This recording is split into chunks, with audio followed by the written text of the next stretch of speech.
প্রিয় দর্শক, সকলকে স্বাগত জানাচ্ছি আজকের দৃষ্টিকোণে। আজকে নির্ধারিত বিষয় জঙ্গি দমনে পুলিশ ও প্রশাসনের সক্ষমতা। আর এই বিষয়ে কথা বলবার জন্য স্টুডিওতে আজ আমাদের আমন্ত্রণে সাড়া দিচ্ছেন জনাব সৈয়দ ইশতিয়াক রেজা, বার্তা পরিচালক ৭১ টিভি, রয়েছেন ডক্টর মঞ্জুর চৌধুরী, রাজনীতি বিশ্লেষক। দর্শক রয়েছেন, আপনারাও আমাদের সাথে আলোচনাকে সমৃদ্ধ করবেন, আপনাদের মতামত জানিয়ে শেষ পর্যন্ত আমাদের সাথে থাকবেন এই প্রত্যাশা রাখছি। আপনাদের দুজনকে স্বাগত জানাতে চাই অনুষ্ঠানের পক্ষ থেকে।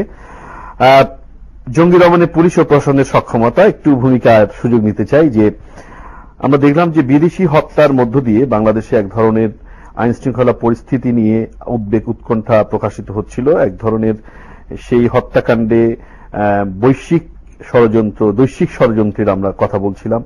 আইএস এর সংশ্লিষ্টতা নিয়ে তর্ক বিতর্ক এবং জঙ্গি আছে বা আছে নেই এ নিয়ে তর্ক বিতর্কের পরিস্থিতির মাঝে আমরা লক্ষ্য করলাম যে সম্প্রতি ফয়সাল আরেফিন দীপন, একজন প্রকাশক, এবং একই দিনে আরেকটি ঘটনায় একজন লেখক সহ দুজন ব্লগারকে আহত করা হলো। ফয়সাল আরেফিন দীপনকে হত্যাই করা হলো। এই যখন পরিস্থিতি, তখন নতুন করে এক ধরনের নিরাপত্তাহীনতার পরিস্থিতি তৈরি হয়েছে, মানুষের মধ্যে শঙ্কা জেগেছে। আমরা দেখলাম যে আজকেও একটি ঘটনা উল্লেখ করার দরকার, যে আমরা যখন পুলিশের সক্ষমতা নিয়ে কথা বলছি, আশুলিয়ায় চেকপোস্টে পুলিশকে আক্রমণ চালিয়ে হত্যা করা হয়েছে। এবং একই ধরনের ঘটনা আমরা দেখেছি যে সেটি গাবতলীতে কিছুদিন আগে যে ইব্রাহিম মোল্লা নামে এই এসআইকে হত্যা করা হয়েছে। এবং গতকাল যদি আপনি খেয়াল করেন যে ব্রাহ্মণবাড়িয়া একটা ঘটনা ঘটেছে, যে পুলিশের পিকআপে সন্ত্রাসীরা গুলি চালিয়েছিল এবং পিকআপ খাদে পড়ে সেখানে আহত হয়েছে পুলিশের কয়েকজন সদস্য। পুলিশ আইন শৃঙ্খলা রক্ষা করে মানুষকে নিরাপত্তা দিবে, যখন পুলিশ এই আক্রমণের শিকার হচ্ছে এবং একই ধরনের পুনরাবৃত্তি ঘটছে, তখন আসলে আমরা কোন অবস্থানে আছি? পুলিশের সক্ষমতা নিয়ে এক ধরনের প্রশ্ন আছে। জনাব সৈয়দ ইশতিয়াক রেজা, আপনি পরিস্থিতিকে কিভাবে মূল্যায়ন করছেন, যে বিশেষত আজকের ঘটনা এবং গত কয়েকদিনের ঘটনার যোগসূত্রটি কোথায় এবং আমাদের নিরাপত্তাহীনতার অনুভূতি, শঙ্কার জায়গাটি কোন পর্যায়ে যাচ্ছে? ধন্যবাদ আপনাকে। আমি পুলিশের উপরে যে ঘটনাটি ঘটছে এটা কিন্তু নতুন না। আপনি দেখেছেন যে অবরোধ যখন চলছিল, পেট্রোল বোমা যখন চলছিল, তখনও কিন্তু পুলিশ হত্যার শিকার হয়েছে। এর আগে নির্বাচন বিরোধী আন্দোলন করতে গিয়েও কিন্তু পুলিশকে হত্যা করা হয়েছে, এবং সরকার বিরোধী আন্দোলনে এখন পর্যন্ত প্রায় 21 জন পুলিশ মারা গিয়েছে এবং বহু পুলিশ আহত হয়েছে। এটা একটা টার্গেট ছিল যে পুলিশ বাহিনীকে যদি হত্যা করা হয় তবে তাদের মোরালটা ডাউন, নৈতিকভাবে পুলিশ দুর্বল হয়ে পড়বে, এবং সেই টার্গেট থেকে এটা করা হয়, এবং এটা খুবই পরিকল্পিতভাবেই এটা করা হচ্ছে। কিন্তু আপনার যে শিরোনাম, যে জঙ্গি দমনে পুলিশের সক্ষমতা বা আইন শৃঙ্খলা বাহিনীর সক্ষমতা, আমরা দেখেছি যে বাংলাদেশে আইন শৃঙ্খলা বাহিনীর সাফল্য আছে জঙ্গি দমন এবং অতীতের কেসগুলোতে। কিন্তু একই সাথে যখন আপনি অনেকগুলো কেস আসলে জমা হয়ে যায়, তখন আমার কাছে মনে হয় যে পুলিশেরও একটা পারপ্লেক্স সিচুয়েশনের দিকে চলে গেছে। এখানে যদি ব্লগারদের উপর আক্রমণটাকে ধরেন, তাহলে দেখবেন যে বাংলাদেশে ব্লগার মানেই নাস্তিক, এই ধারণাটা তৈরি করেছিল দৈনিক আমার দেশ মাহমুদুর রহমানের এবং তার গণজাগরণ মঞ্চ এবং খালেদা জিয়া যখন পল্টনে বক্তৃতা দিতে গেলেন, তিনি গণজাগরণ মঞ্চের সবাইকে নাস্তিক বলেছিলেন এবং এটাকে নাস্তিক মঞ্চ বলেছিলেন। যখন যুক্তিতে তারা কোনোভাবেই আর ৭১ যুদ্ধাপরাধের বিচারের প্রক্রিয়াটাকে বাধাগ্রস্ত করতে পারছিল না, তখন এইটাকেই সামনে নিয়ে এসেছিল যে এদেরকে নাস্তিক বলতে হবে।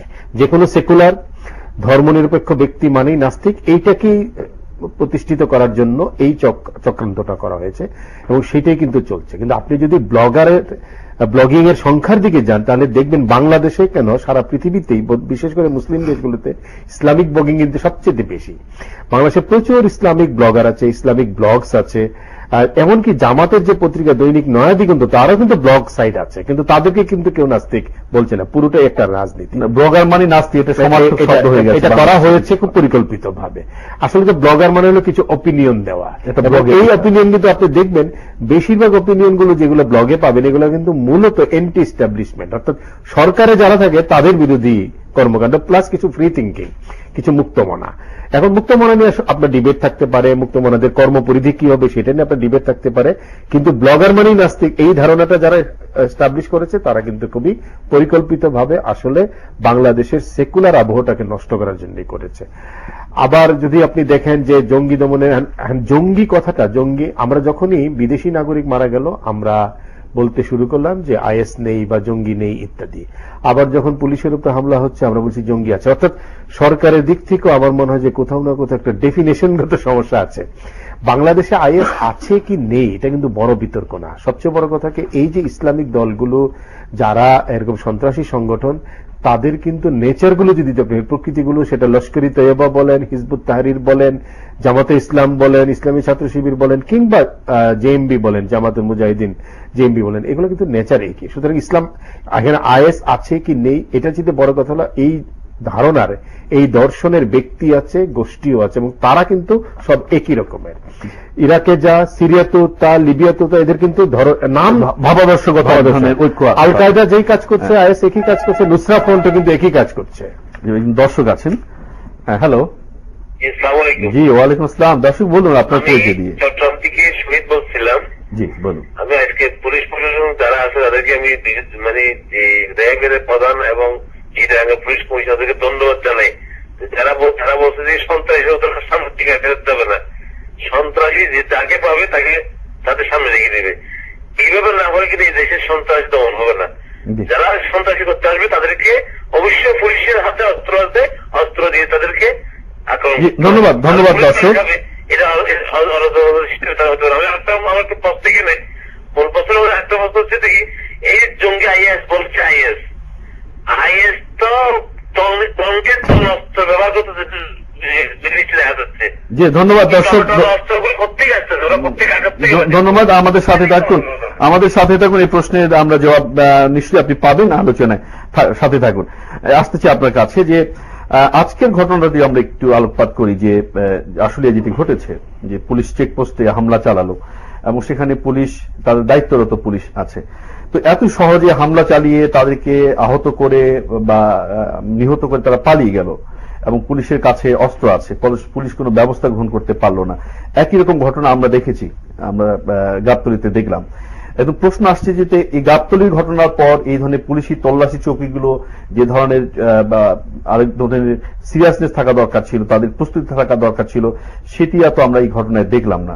তাহলে কি এই রাষ্ট্রীয় বাহিনী গুটি কয়েক সন্ত্রাসী চক্রের হাতে, বা তারাও বলছে পুলিশের ভাষায় যে এখানে জঙ্গিদের এক ধরনের সংশ্লিষ্টতা আছে, একভাবে মানে পর্যুদস্ত হবার অবস্থায় আছে কি, পড়ছে কিনা আপনি কিভাবে মনে করেন? মানুষের মধ্যে এই সংখ্যা, এই প্রশ্নটা কিন্তু আছে যে পুলিশের নিজেদের নিরাপত্তা কোথায়, তারা মানুষের নিরাপত্তা কিভাবে দেবে? এখানে একটা জিনিস দেখতে হবে, জঙ্গি বলেন, উগ্রবাদী বলেন বা টেরোরিস্ট বলেন, যারা ত্রাস করে, সন্ত্রাস সৃষ্টি করে, তাদের মূল উদ্দেশ্যই হচ্ছে যে ভয় ছড়ানো, এবং ভয় সংক্রামক, সাহস সংক্রামক নয়। এখানে এরা এমনভাবে সব অ্যাক্টিভিটি চালায় যাতে জনগণের মধ্যে, জনগোষ্ঠীর মধ্যে ব্যাপকভাবে ভয় ছড়িয়ে যায়। আপনি যদি দেখেন যে গত 1 বছরে 6জন ব্লগার নিহত হয়েছে, সংখ্যায় কিন্তু খুব একটা বেশি নয়। সেই হিসেবে যদি আপনি দেখেন যে ডাকাতি বা অন্যান্য রাস্তায় ছিনতাই, সেখানে কিন্তু বহু লোক মারা গেছে, কিন্তু যেহেতু ওগুলো ফ্যামিলিয়ার, যেহেতু ওইগুলিকে বেশি প্রচারণা হয় না, ওটাকে ধরেই নেওয়া হয় যে নর্মাল ডেথ বা এক ধরনের সাধারণ নর্মাল ক্রিমিনাল ইনসিডেন্ট হিসেবে ধরা হয়। কিন্তু এইখানে তারা যেভাবে হত্যাটা করে, যে বিভৎস ওয়েতে হত্যা করে, তারপরে অ্যানাউন্স করে দেয়, করে দিয়ে একটা ভয় ভীতির সৃষ্টি করাটাই কিন্তু তাদের অবজেক্টিভ। সেই অবজেক্টিভ কিন্তু তারা পাচ্ছে, সেই অবজেক্টিভে তারা কিন্তু অনেকটাই সাকসেসফুল আমি বিতরিত হয়েছে। আর এখানে পুলিশ কেন পর্যুদস্ত হয়ে যাচ্ছে, পর্যুদস্ত কথাটাই আপনি বলছেন, এটাই অ্যাপ্রোপ্রিয়েট টার্ম। এবং দর্শকের এই কথায় যে আজকে যে র্যাবের প্রধান পুলিশ, চিটাগাঙ্গের পুলিশ কমিশনার সাহেব বলেছেন ওদেরকে নিশ্চিহ্ন করে দেব, কিন্তু একটা কোশ্চেন, ধরতে পারলে তো নিশ্চিহ্ন করবেন, নাকি হঠাৎ করে একটা লোক ধরে নিশ্চিহ্ন করে দেবেন? তারা তো ধরতে পারছে না। আপনি যদি দেখেন এই যে আপনার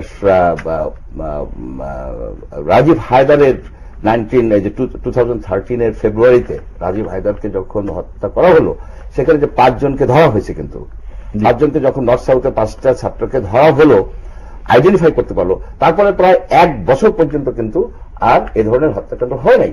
তারপরে আপনার অভিজিতের হত্যাকাণ্ডের পর থেকে কিন্তু এ পর্যন্ত প্রায় 5টা, প্রায় 8 মাসে 6 জন, অর্থাৎ এখানে কিন্তু একজনকেও ধরতে পারতেছে না, ট্রেস করতে পারতেছে না। এইখানেই পুলিশের বিপর্যয়, এইখানে পুলিশের বিরাট ব্যর্থতা। কেন ধরতে পারছে না বলে আপনি মনে করেন? সেটা কি পুলিশের এক দর্শক ছিলেন, পুলিশের পেশাগত দক্ষতার অভাব, নাকি এখানে অন্য কোনো কারণ আছে? দেখেন, বেশিরভাগ অপরাধ কিন্তু সংঘটিত হয়েছে আপনার ঢাকা শহরে, এবং ঢাকা শহরের প্রধান প্রধান মানে থানাগুলির 50টা মতো থানার সবাই গোপালগঞ্জের পুলিশ। তাহলে বলতে হবে যে গোপালগঞ্জের পুলিশরা অদক্ষ। গোপালগঞ্জের পুলিশরা অদক্ষ বলেই তো হচ্ছে। এখানে পুলিশদের আনা উচিত ছিল গোপালগঞ্জের না, এখানে পুলিশদের আনা উচিত ছিল যারা চৌকস, যারা দক্ষ, যাদের ভিতরে কারেজ আছে, যাদের মেধা আছে, যারা এইসব অপরাধীকে ধরতে পারে। সেটা যদি করা হতো তাহলে পুলিশের এই বিপর্যতে পর্যদস্ত কথাটা ইউজ করতে হতো না।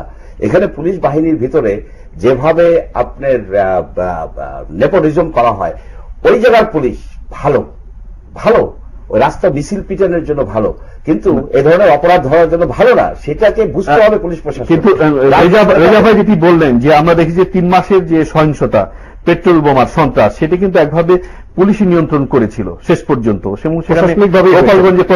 গোপালগঞ্জে পুলিশই তো তার নেতৃত্বে ছিল। তাই যদি হয় তাহলে আমরা ব্লগার হত্যার ঘটনায় আসতে চাই রেজা ভাইয়ের কাছে, যে সেখানে পুলিশ কেন এই সাফল্যের? আমি বলেছি আগেও যে পুলিশের কিন্তু সাফল্য আছে, ট্রেডিশনালি কিন্তু সাফল্য আছে। আপনি যদি আগের জঙ্গি কেসগুলো দেখেন, জেএমবির উত্থান থেকে শুরু করে পরবর্তীতে, কিন্তু সাম্প্রতিককালে আমার কাছে যেটা মনে হয়েছে যে কোন একটা পলিটিক্যাল মেসেজ, আসলে যা কিছু করে পলিটিক্যাল মাস্টার্স যারা দেশটা চালায় এবং সরকারি প্রশাসন কিন্তু সেই নির্দেশনা মোতাবেক চলে। আমার কাছে মনে হচ্ছে ব্লগারদের ব্যাপারে পুলিশের কাছে সেই ধরনের নির্দেশনাটা ক্লিয়ার না, যে এখানে পুলিশের অ্যাকশনটা কি হবে। আপনি যদি গাবতলীর কেসটা দেখেন, পুলিশের ক্লিয়ার না কেন রেজা ভাই, যে এই ধরনের এক ধরনের সংবেদনশীল হত্যাকাণ্ড হচ্ছে? দর্শক আছেন। হ্যালো দর্শক, কে বলছিলেন? জি ওয়ালাইকুম আসসালাম। হ্যাঁ বলুন।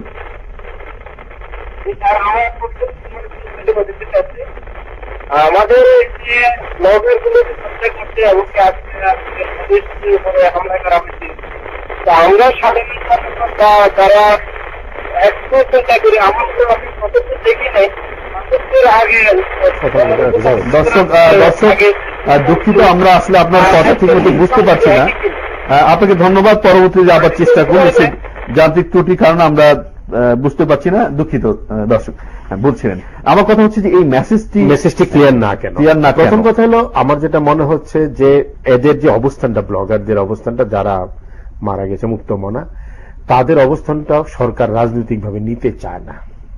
ওই অবস্থানটা ধর্ম যেহেতু এখানে একটা বড় রোল প্লে করছে, এবং যেহেতু আঘাতটা সরাসরি সরকারি দল বা সরকারি ব্যক্তিদের উপরে পড়ছে না, সেখানেও তারা নিজেদেরকে সেফ সাইড মনে করছে, অথবা মনে করছে না যে তাদের উপরে আঘাতটা পড়ছে। এখানে নাগরিকদের নিরাপত্তা বাড়ছে, কিন্তু সরকার যে ভুলটা করছে সেটা উনি বলছিলেন যে ভয় সংক্রামক, মানুষের ভিতরে কিন্তু সংক্রামক ব্যাধির মতন জননিরাপত্তার অনাস্থাটা তৈরি হচ্ছে, যে আমি আস্থাশীল হতে পারছি না, আমার নিরাপত্তা কোথায়। এই প্রশ্ন যদি একবার উঠে যায়, এবং একবার যদি সন্ত্রাসীরা ভাবতে শুরু করে যে রাষ্ট্র তার সাথে পেরে উঠছে না, রাষ্ট্র দুর্বল হয়ে গেছে, তাহলে কিন্তু ভয়ানক পরিস্থিতি। এরপরে আপনি কিন্তু রাষ্ট্রের সর্বশক্তি নিয়োগ করেও সেটা পারবেন। আপনি যদি পারভেজ মুশারফের শাসনামলের দিকে, পাকিস্তানের দিকে তাকান, তাহলে দেখবেন ধীরে ধীরে একটি দুটি বোমা বিস্ফোরণের ঘটনা, দুই একটি পুলিশ হত্যা থেকে তারা কিন্তু চলে গেছিল আর্মি হত্যা, ক্যান্টনমেন্টে হামলা, নারীদের উপরে হামলা, ইউনিভার্সিটি নারীরা যেখানে যেখানে যায় পড়ালেখা করে তাদের উপরে হামলা। এরপরে কিন্তু পাকিস্তান একটি ভালনারেবল কান্ট্রিতে পরিণত হয়েছে। আজকে কিন্তু পাকিস্তান মানেই প্রতিদিন বোমাবাজি। আফগানিস্তানের কথা তো নাই বললাম, কারণ রাষ্ট্র তখন রিচ করতে ব্যর্থ হয়েছিল। রাষ্ট্র মনে করেছিল পাকিস্তান তো মিলিটারিদের দ্বারা চালিত, বলছে সামরিক বাহিনীর উপর যতক্ষণ আঘাত না আসছে এটা বোধহয় বড় কোনো আঘাত নয়। কিন্তু সামরিক বাহিনীকে তারা শুধু আঘাতই করে নেই, সামরিক বাহিনীর ভিতরে ইনফিল্ট্রেশন করেছিল, তাদের ভিতরেও কিন্তু জঙ্গি তৎপরতার দর্শনটা ছড়িয়ে দিতে পেরেছিল। তা আমরা আশা করব যে বাংলাদেশের সরকারের এখনো বোধোদয় ঘটবে, এবং র্যাব প্রধান যা বলেছেন, চিটাগং কমিশনার যা বলেছেন, এটাকে মিন করবেন। আর সবকিছুর মধ্যে যদি আপনি রাজনীতি খুঁজেন, রাজনৈতিকভাবে সবকিছু দেখতে চান, কিছু কিছু ঘটনাকে রাজনীতিকে বাইরে আপনি না দেখে পারবেন না, কিন্তু কিছু কিছু ঘটনাকে কিন্তু আপনার ঘটনা হিসাবেও দেখতে হবে। আর আপনি বৈশ্বিক তৎপরতার কথা বলছিলেন, এটা একটু আলোচনায় আসতেই হবে। আমরা এটি নিয়ে শুনবো আলোচনায়, বিরতির পরে এসে দ্বিতীয় ভাগে শুনতে চাই। তার আগে দর্শকের প্রশ্নটি একটু নিতে চাই। হ্যাঁ দর্শক বলুন, কে বলছিলেন? হ্যালো হ্যাঁ দর্শক বলুন, পরিচয় দিয়ে বলুন। হ্যালো, হ্যাঁ হ্যালো, শুনছি, বলুন। হ্যালো, আসসালামু আলাইকুম। জি ওয়ালাইকুম আসসালাম। দর্শক কে বলছিলেন? বলুন। আসসালামু আলাইকুম হ্যাঁ শুনছি দর্শক, বলুন। ভাই, আমার নাম তৌহিদ, আমি আসলে থানা আমার বাসা। জি। আজকে যে ঘটনাটা ঘটছে, আমি এর দৃষ্টান্ত বিচার চাই, এবং শুধু এটা না, যে যুদ্ধাপরাধী যারা আছে তাদের বিচারটা বিলম্বে কার্যকর করা হোক, না হলে দেশে আরো সমস্যা দেখা দিবে। এবং আজকে যে বিচারটা হচ্ছে এটা যদি আমাদেরকে দীর্ঘায়িত করা হয়, জি তাহলে এই জন্য ঘটনা আরো ঘটতে পারে বলে পাকিস্তান মধ্যে ঘটনা ঘটতে পারে। দর্শক ধন্যবাদ আপনাকে। মাধ্যমে অনুরোধ করব, আজকে আসলে যে ঘটনা ঘটছে, রাত্রে যে ঘটনা ঘটছে, সরকার জন্য স্বরাষ্ট্রমন্ত্রী, মাননীয় প্রধানমন্ত্রী যারা আছেন তাদেরকে দৃঢ় পদক্ষেপ নেন। ধন্যবাদ দর্শক আপনাকে, ধন্যবাদ। ব্যবস্থা নেওয়া হোক। ধন্যবাদ দর্শক, আপনার আশঙ্কা এবং একই সাথে নির্দেশনা উপদেশের কথা আমরা শুনলাম। আমরা আসবো আপনার মন্তব্য নিয়ে আলোচনা করবো। দর্শক আমরা যাচ্ছি একটি বিরতিতে, সাথে থাকুন।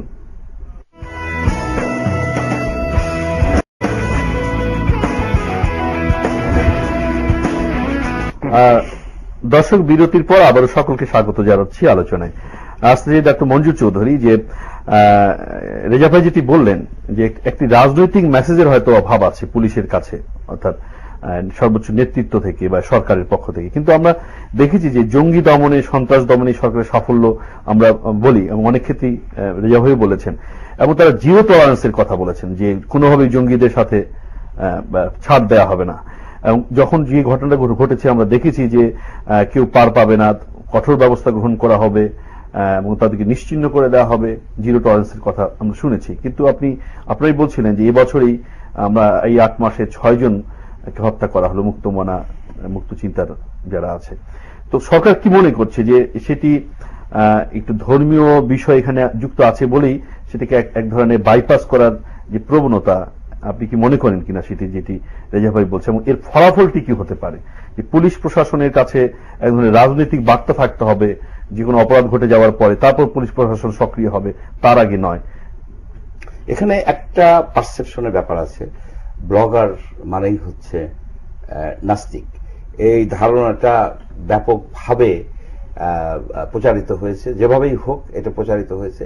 দেখেন যে ব্লগ, যদিও এটা ভুল, ওয়েব ব্লগ থেকে ব্লগ, সেই জিনিসটা একটা টোটালি একটা ডিজিটাল ব্যাপার। কিন্তু সেই জিনিসটার এই ডিজিটাল যুগে যারা এই ডিজিটাল টেকনোলজিটাকে ইউজ করতেছে তাদেরকেই খুন করে ফেলা হচ্ছে। এখন ফেসবুক কিন্তু একটা ব্লগ, ফেসবুক একটা ব্লগ, ওয়েব ব্লগ।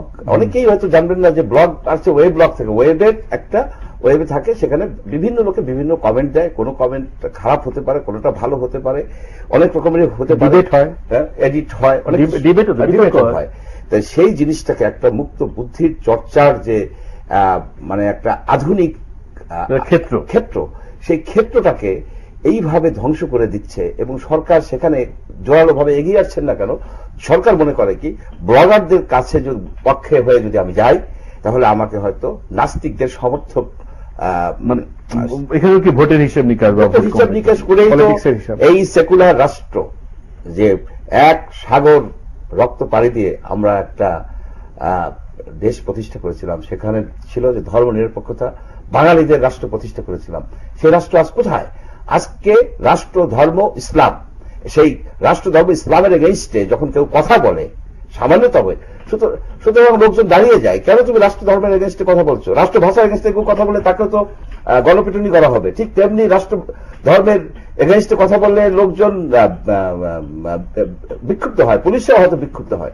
এইখানে যে ধাপে ধাপে বাংলাদেশকে একটি ধর্মভিত্তিক রাষ্ট্রে পরিণত করার যে প্রচেষ্টা, সেটা শুরু হয়েছে কিন্তু সেই 15ই আগস্ট 1975-এর। সেদিন তো শুধু বঙ্গবন্ধু তার পরিবারকে হত্যা করা হয় নাই, সেদিনকে বাংলাদেশকে হত্যা করা হয়েছে। আমরা এখন এই বাংলাদেশ, যে অরিজিনাল বাংলাদেশের কথা আমরা ভাবতাম, আমরা যুদ্ধ করেছি, সেই বাংলাদেশের প্রেতাত্মা এক বাংলাদেশ এটা।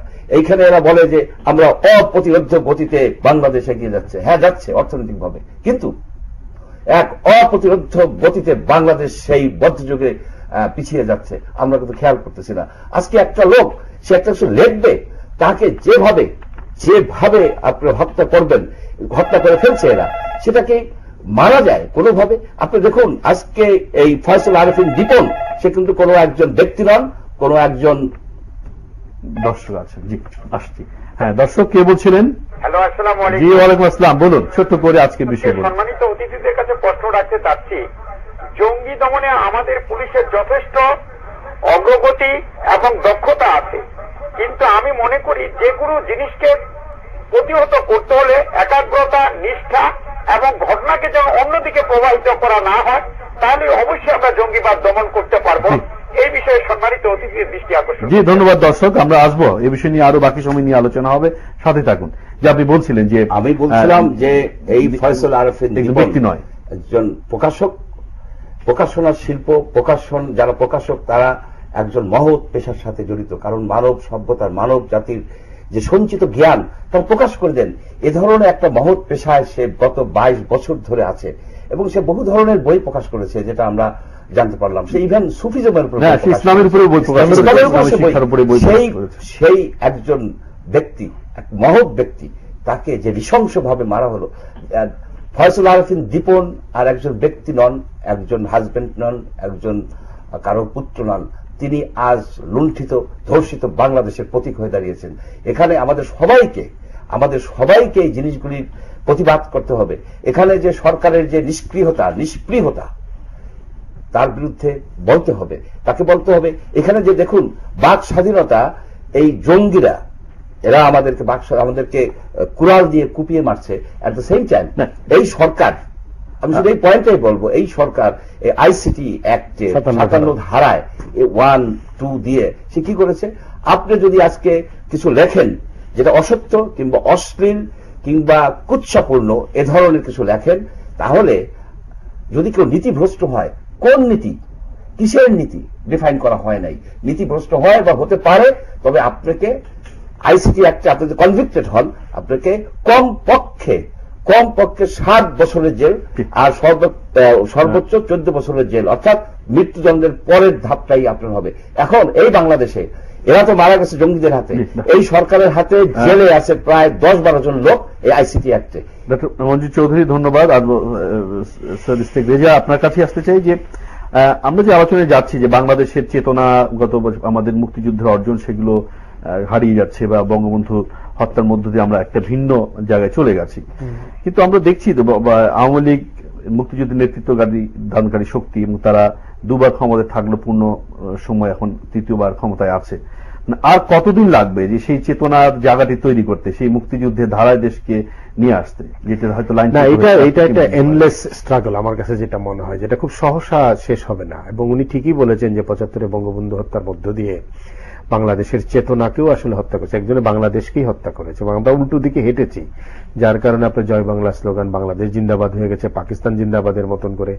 এখানে ধর্মকে সামনে নিয়ে আসা হয়েছে, অথচ আমরা কিন্তু সব ধর্মের মানুষের সমান স্বাধীনতায় বিশ্বাস করার একটা দেশ চেয়েছিলাম এবং সেই এনভায়রনমেন্ট আমাদের এখানে ছিল। সেই ধরনের কোনো ধার্মিক হানাহানি এখানে ছিল না। আপনি যে কোনো দেশে তাকান, এখন হানাহানি যেখানে বেশি হচ্ছে সেটা কিন্তু ধর্ম নিয়েই বেশি হানাহানি হচ্ছে এবং সেই দেশগুলো শান্তিতে নেই। এবং ভারতের দিকে যদি আজকে আপনি দেখান, যেই মুহূর্তে নরেন্দ্র মোদী এত বড় বিজয় নিয়ে আসলেন, কিন্তু যেই বিজেপি, বিশ্ব হিন্দু পরিষদ আজকে যে স্থানীয় নির্বাচনের রেজাল্ট এলো, বিজেপির ভরাডুবি। মানুষ এগুলো পছন্দ করে না, মানুষ সমাজে শান্তি শৃঙ্খলা বিনষ্ট করে। ভারতের রাজনীতিটা যেহেতু অনেক ম্যাচিওর, তারা এটাকে হ্যান্ডেল করতে পারছে, কিন্তু আমাদের রাজনীতি তো সেই জায়গাটায় নেই। কিন্তু যেই জায়গাটায় আমরা চলে গেছি, যে বাংলাদেশকে আমরা এখন দেখছি, এই বাংলাদেশ আমরা চাইনি। এবং আপনি যেটা বলছেন যে আওয়ামী লীগ নেতৃত্ব দান, হ্যাঁ আওয়ামী লীগ 2বার ক্ষমতা এসছে, কিন্তু আওয়ামী লীগকে অনেক কিছু আপোষ করে আসতে হয়েছে, বিসমিল্লাহর সাথে, রাষ্ট্রধর্মের সাথে, কিন্তু সেখানে কোনো সমস্যা নেই। কিন্তু একই সাথে আপনি যদি আপোষ করেন অন্ধকারের শক্তির সাথে, তখন কিন্তু অন্ধকারের শক্তির চেতনার সাথে, তাহলে কিন্তু আপনি এখন কি ব্লগার হত্যাকারীদের সাথে কি এক ধরনের আপোষ? নির্লিপ্ততা এক ধরনের আপোষ, এক ধরনের প্রশ্রয়। আপনি আপনার সামনে ঘটনা ঘটছে কিন্তু আপনি কিছু করছেন না, তার অর্থ হলো আপনি প্রশ্রয় দিচ্ছেন। সুতরাং আমি মনে করি না যে সরকার প্রশ্রয় দিতে চায়, এটা আমার বিশ্বাস না। কিন্তু জননিরাপত্তার প্রশ্নে মানুষের মধ্যে আস্থা অর্জনে কিন্তু কিছু একটা করে দেখাতে হবে, শুধু মুখের কথা নয়। আপনি শুধু কথা বললেন কিন্তু কিছু করছেন না, এবং এটা কিন্তু একটা সময় আসবে যে কেউ নিরাপদ বোধ করছে না। উনি এরকম একটি ঘটনা ঘটার পরে আমরা পুলিশের উপরে যে হামলা হলো, আপনি দেখেন পুলিশের চেকিং স্কিলটা পর্যন্ত প্রপার না। সে চেক করছে, মোটরসাইকেল থেকে নেমে তাকে দৌড়ায় মেরে চলে যাচ্ছে, অথচ পুলিশ তাকে, এবং ওখানে কিন্তু একাধিক পুলিশ, 3 জনের মানে 12 জন পুলিশ এবং এটি প্রথম ঘটনা না, কিছুদিন আগে তো ঘটনা ঘটেছে। আশুলিয়া চেকপোস্টে 12 জন ম্যান পাওয়ারের একটা পুলিশ চেকপোস্ট, 3 জন দুষ্কৃতিকারী কি করে 12 জনের সাথে পারে? তাহলে কোথাও না কোথাও একটা উইকনেস আছে, অদক্ষতা আছে, কিংবা আন্তরিকতার অভাব আছে, একটা অদক্ষতা, পেশাদারিত্বের অভাব আছে, কিছু না কিছু একটা আছে। মিরপুরের ঘটনার পরে আপনি দেখেন যে ইব্রাহিম যে মারা গেল, তার খুনি সহযোগিতা কিন্তু খুব দ্রুত গতিতে ধরে ফেলছে, কিন্তু ফয়সাল আরফিন দীপনের সিসিটিভি ফুটেজ দেওয়ার পরেও পুলিশ কেমন কালক্ষেপণ করছে। কোথাও না কোথাও যেন আমি যেটা আবারও বলছি যে একটা বার্তার অভাব আছে যে তুমি কিভাবে এগুবে পুরো কেসটাতে, এবং এই সময় ক্ষেপণের কিন্তু সময় নেই। আরেকটা হলো, বাংলাদেশ কিন্তু এখন ইন্টারন্যাশনাল পলিটিক্সের প্লে গ্রাউন্ড হয়ে গেছে। আপনি সিরিয়াতে যদি দেখেন যে সিচুয়েশনটা কিন্তু আমেরিকার ফেভারে আর নাই। রাশিয়া এন্টার করার পরে প্রমাণিত হলো যে আইসিস নামক একটি দানবকে আমেরিকা যেভাবে পেলে বড় করেছে, সে কিন্তু আসলে অত বড় নয়। সামান্য আক্রমণে কিন্তু সে ছিন্ন বিচ্ছিন্ন হয়ে গেছে। এরা এখন বিক্ষিপ্ত হত্যাযজ্ঞ চালাচ্ছে, কিন্তু তাদের সেই অর্থে কিন্তু সাংগঠনিক শক্তি আর নেই। আসাদ বিরোধী গ্রুপটাকে অস্ত্র দিয়েছে, সেই অস্ত্র কিন্তু শেষ পর্যন্ত আইসিস এর কাছেই, সন্ত্রাসীদের কাছেই গিয়েছে, আল নুসরা ফ্রন্টের কাছে গিয়েছে, আমেরিকান অস্ত্রই পাওয়া যাচ্ছে। সাইট ইন্টেলিজেন্স বলে যে সংস্থাটি বারবার আইএস এর পক্ষ থেকে বিবৃতি দিচ্ছে, তারা কারা? রিতা কার্জ নামে যে এক্সিকিউটিভ ডিরেক্টর, এই মহিলা যে এটি চালান, তিনি একজন ইহুদি, তিনি ওয়াশিংটনে বসে চালান, এবং সাইটটা হলো site intelligence for terrorist entity, অর্থাৎ ওরা টেরোরিস্ট এন্টিটির খোঁজ খবর রাখে। আইসিস কোনো কিছু ক্লেম করার আগে সাইট ইন্টেলিজেন্স বিবৃতি দিয়ে বলছে যে ঢাকায় অস্ট্রেলিয়ান ক্রিকেট টিম যেতে পারবে না, অমুক অমুক হবে, ঢাকায় তাবেলা সিজার হত্যাকাণ্ডে তারা দায় স্বীকার করছে। পুরো প্রক্রিয়াটা যদি দেখেন, এখানে ইন্টারন্যাশনাল তারা কোন খেলাটা খেলতে চাচ্ছে। জি, প্রশ্নটা আপনার আলোচনার সূত্র ধরে, আমরা বৈশ্বিক এক ধরনের ষড়যন্ত্র চলছে, আমরা বলছি, অনেকেই বলছেন, বিশ্লেষণ করছেন, কিন্তু সেটি তো জনগণের মাঝে সেভাবে প্রতিভাত করবার একটি দায়িত্ব আছে, যে কোথায় কোথায় ষড়যন্ত্র এবং দুর্বলতা কোন জায়গায় দেখেন। অ্যামনেস্টি ইন্টারন্যাশনাল আমাদের মুক্তিযুদ্ধকে কটাক্ষ করে বিবৃতি দিল জামাতের এই যুদ্ধাপরাধীর পক্ষ নিয়ে। ডক্টর মঞ্জুর, অ্যামনেস্টি এটি অন্যায় করেছিল, কোনো সন্দেহ নাই, কিন্তু এটিকে একই সাথে আমার পররাষ্ট্র নীতির বা পররাষ্ট্র কর্মকাণ্ডের দুর্বলতা নয়, কারণ আমরা আমাদেরকে সেই জায়গায় উপস্থাপনা করতে পারি না। আপনি যখন যুদ্ধাপরাধের বিচার শুরু করেছেন, আপনার জানার দরকার ছিল যে এরা সর্বশক্তি নিয়োগ করে আন্তর্জাতিক পর্যায়ে এটাকে নিয়ে যাবে। টমি কেডম্যানকে নিয়োগ করেছে, জাতিসংঘ মহাসচিবকে, কেরি পর্যন্ত ফোন করেছেন প্রধানমন্ত্রীকে, তাহলে বোঝেন এরা কোন পর্যায়ে গেছে। শেখ হাসিনা খুবই দৃঢ়চেতা ছিলেন, তাই আব্দুল কাদের মোল্লার ফাঁসিটা তিনি দিয়েছেন, কিন্তু তারা তো সেখানেই থেমে নেই, তারা কিন্তু তাদের প্রক্রিয়া চালাচ্ছে। আমাদের পররাষ্ট্রমন্ত্রী দীপমণি আগে ছিলেন, এখন যিনি আছেন তারা কি পররাষ্ট্র মন্ত্রণালয় তাদের কূটনৈতিক তৎপরতা থেকে সেই জায়গায় ছিল। সুতরাং আপনি জানেন বৈশ্বিক তৎপরতাকে জনগণের মাঝে আনতে গেলে অভ্যন্তরীণ জনসংযোগটা যেমন খুব জরুরি, এক্ষেত্রে বিশ্বের মানুষের কাছে বাংলাদেশকে তুলে ধরাটা খুব জরুরি, যে বাংলাদেশ কি গুরুত্বপূর্ণ একটি কথা বলেছেন। আমরা আবার একটু বিরতিতে যেতে যাচ্ছি। দর্শক, যাচ্ছি আবার নির্ধারিত বিরতি, সহসাই আপনাদের সাথে করে আলোচনায় ফিরতে চাই, থাকুন আমাদের সাথে।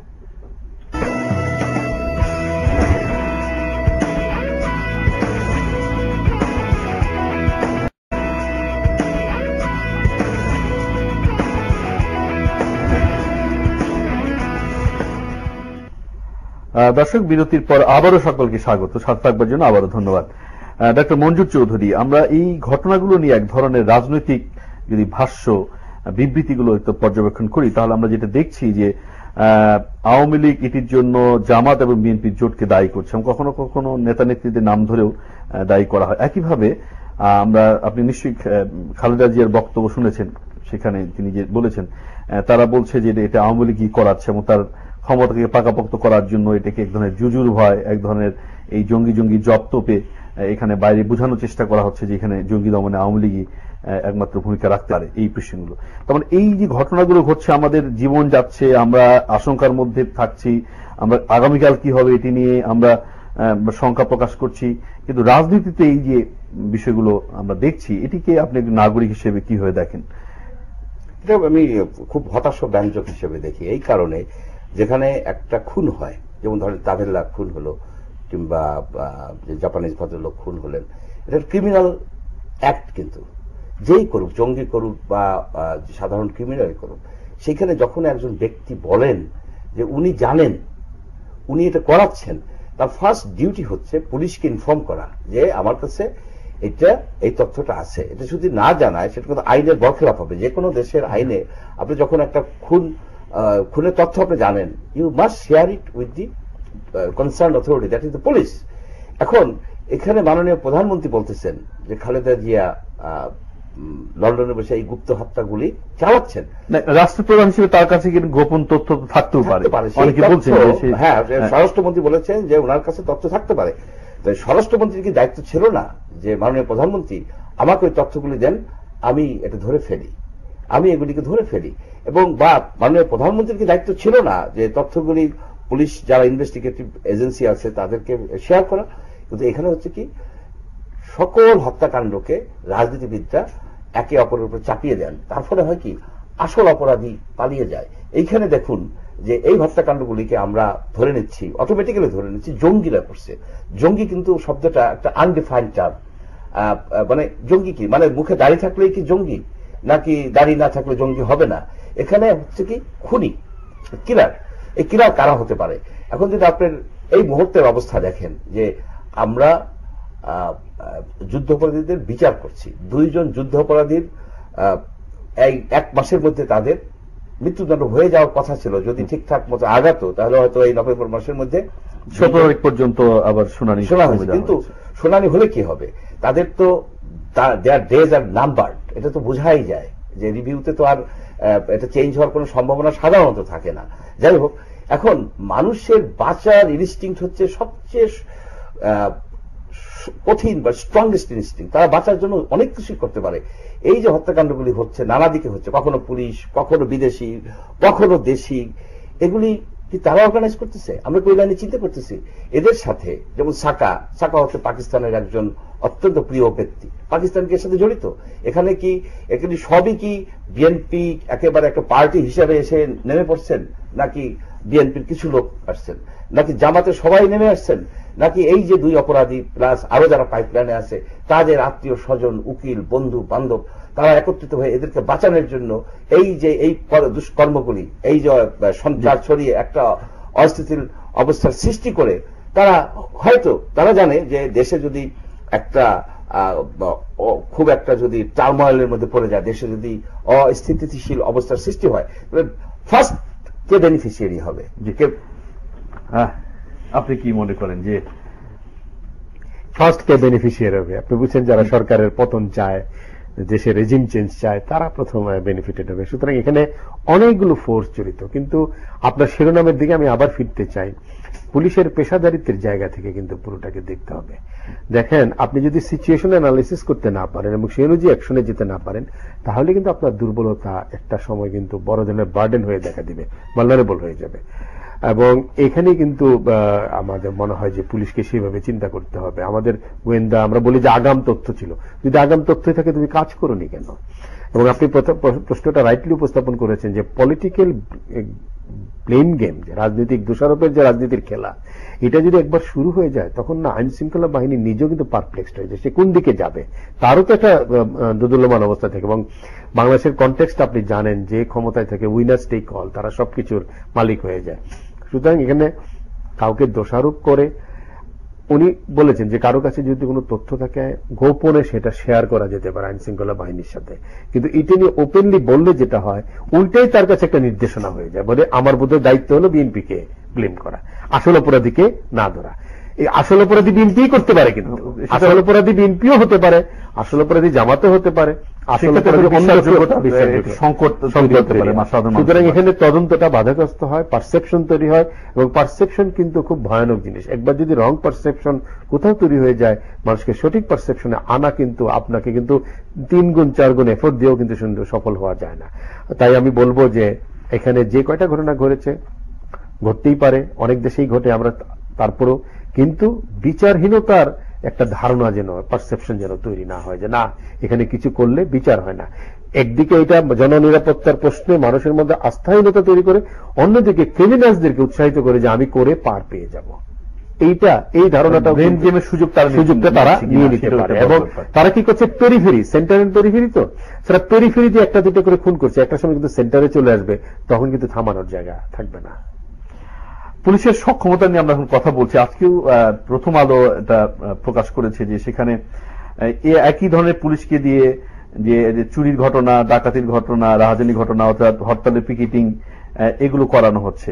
আমাদের যে টেরোরিজম যেভাবে এসছে, বিশেষত জঙ্গিবাদী প্রবণতা যে ঘটনাগুলো ঘটছে, এটুকু মোকাবেলা করবার জন্য বা তদন্ত করবার জন্য সেই ধরনের সক্ষমতা পুলিশের নেই। সেটা আমরা পুলিশের দিক থেকেও কিন্তু আমরা দেখলাম, মনিরুল ইসলাম বলেছেন যে একটা অ্যান্টি টেররিস্ট ফোর্স দরকার। আমরা মনে করি উনি সত্যিই বলেছেন। আসলেই একই পুলিশ থানায় যিনি চুরি, ছিনতাই, রাহাজানি, সাধারণ ধর্ষণ মামলা এগুলো তদন্ত করছেন, জঙ্গি হামলার তদন্ত করছেন, এবং থানাগুলো ওভারবার্ডেন্ড উইথ কেসেস, সব অনেক কেস, অনেক ধরনের জটিলতা, এবং তাদের লজিস্টিক্স এর কিন্তু সীমাবদ্ধতা আছে, আপনার একই সাথে প্রযুক্তির সীমাবদ্ধতা আছে। দেখেন নর্থ সাউথ ইউনিভার্সিটির যে 5টি ছেলে ধরা পড়েছিল রাজীব হায়দারের পরে, আপনি কিভাবে ধরেছিলেন? মোবাইলের কল লিস্ট ধরে ধরে। এখন কিন্তু তারা আর মোবাইল দিয়ে কাজগুলো করছে না, তারা মোবাইলের পরিবর্তে অন্য প্রযুক্তি ব্যবহার করছে, নিজেদের স্ব-উদ্ভাবিত প্রযুক্তি। তাহলে আমাদের পুলিশ কি সেখানে আছে? কন্টিনিউয়াসলি কিন্তু চেঞ্জ হয় মানুষের, মানে যারা এই সমস্ত কাজ করে। তবে কাউন্টার টেরোরিজম নিয়ে বাইরে বড় বড় ডিগ্রি, পিএইচডি নিয়ে আসছে পুলিশ থেকে। ক্রিমিনোলজির একটা পার্ট এটা কাউন্টার টেরোরিজম। এখানে এই বিষয়গুলো দিকে এখন সিরিয়াসলি যেতে হবে যে আমার আলাদা উইং লাগবে, আমার আরো চৌকস ছেলে পেলে লাগবে। উনি তো বলছিলেন যে কোনো বিশেষ এলাকার মানুষ দিয়ে করলে এটা হবে না, বিশেষ এলাকার মানুষ আসতে পারে যদি সে চৌকস হয়। সুতরাং এখন প্রফেশনালি ডিল করা, পেশাদারিত্বের জায়গা থেকে বিষয়গুলোকে ডিল করতে হবে। অন্য যে কয়েকটি ছেলেকে ধরা হয়েছিল ওয়াশিকুর রহমান বাবু হত্যার পরে, তারা কোথায়? আপনি কোন অগ্রগতি জানেন? পুলিশ তাদের সম্পর্কে কোনো কেস জানা, তাদের কাছ থেকে কোনো তথ্য পায়নি, পাওয়া যাচ্ছে না নাকি বলা হচ্ছে? না, তাদেরকে তো হাতে হাতে ধরলো, ওরা হাতেই তো ধরলো, চাপাতি হাতেই তো ধরলো, কোনো তথ্য বের করতে পারেনি পর্যন্ত। তারও থেকে দিলে আপনি তথ্য বের করার মতন দক্ষতা আপনার নাই, পুলিশের নাই, এটা স্বীকার করতে হবে। তপন জ্যোতি হত্যা সিলেটে যেই ছেলেটি ইদ্রিস, সে 11 দিন আগে জামিন পেয়েছে। এই মামলার আসামি জামিন পায় কি করে? এবং আপনি জানেন যে শুদ্ধস্বরের প্রকাশক টুটুলকে যারা হামলা করেছে তারা বলেছে তারা সিলেট থেকে এসেছে। আজকেও আমরা একটা খবর পেয়েছি যে কারাগারগুলোতে নিরাপত্তা ব্যবস্থা বাড়ানো হয়েছে এবং কারাগারের জঙ্গি যারা তাদের কাছ থেকে কিছু মোবাইল উদ্ধার করা হয়েছে এবং কারাগারে থেকে তারা বাইরে নেটওয়ার্কিং করছে। এই তথ্য কিন্তু আজকে না, আজকে থেকে আমরা 1 বছর 1.5 বছর আগেও কিন্তু আমরা শুনছি। তো এটির আপনি কি মনে হয় যে আমরা এটা আগে ভাগে এই ধরনের ব্যবস্থাগুলো নিতে পারলাম না কেন? আজকে যখন যেটা নিচ্ছি, এবং এটা আসলে কতটা লোক দেখানোর ব্যবস্থা নেওয়া হচ্ছে নাকি আসলে বাস্তবিক ব্যবস্থা নেওয়া হচ্ছে বলে আপনি মনে করেন? এগুলি সর্ষের মধ্যে ভূত রয়ে গেছে। কারণ প্রথমত এই যে বলেন কারারক্ষী বলেন কিংবা পুলিশ বলেন, যে পুলিশকে মেরে গেল, এই পুলিশ কি যোগ্যতার ভিত্তিকে অ্যাপয়েন্ট হয়েছে না সে 4 লাখ টাকা ঘুষ দিয়ে চাকরি পেয়েছে? যে লোক 4-5 লাখ টাকা দিয়ে চাকরি পায় সে তো চৌকস হওয়ারই না, তার হলো যে 4 লাখ টাকাকে কি বলে 8 লাখ টাকা এবং আরো 4 লাখ টাকা দিয়ে সে ট্রেনিং মাফ করবে, ট্রেনিংও নেবে না, ট্রেনিংও নেবে না। সুতরাং এইখানে এই দুর্নীতি যতদিন না আপনার এলিমিনেট করতে পারবেন ততদিন আপনি চৌকস পাবেন না। আপনার পুলিশের মধ্যে চৌকস এই পুলিশের মধ্যে আমাদের নির্ভর করতে না, আপনার জীবিকারা ডিবি কি এসব কাজ করতে পারে না? আপনার এন্টি টেররিস্টের র্যাব যখন প্রতিষ্ঠিত করা হয়েছিল তখন তো এই ধরনের কথাই চিন্তা করা হয়েছিল। কিন্তু মূল কথা হচ্ছে কি যে পুলিশ বাহিনীর ভেতরে আপনার যদি তাদেরকে যদি চৌকস করতে হয়, তাদেরকে যদি প্রকৃতপক্ষে। ধন্যবাদ ডক্টর মঞ্জু চৌধুরী আপনাকে, সৈয়দ ইস্তেক রেজা আপনাকে ধন্যবাদ। দর্শক আপনাদেরও ধন্যবাদ জানিয়ে শেষ করছি। আগামীকাল অন্য বিষয় নিয়ে দেখা হবে, সেই পর্যন্ত ভালো থাকুন আর মোহনার সাথে থাকুন। শুভরাত্রি।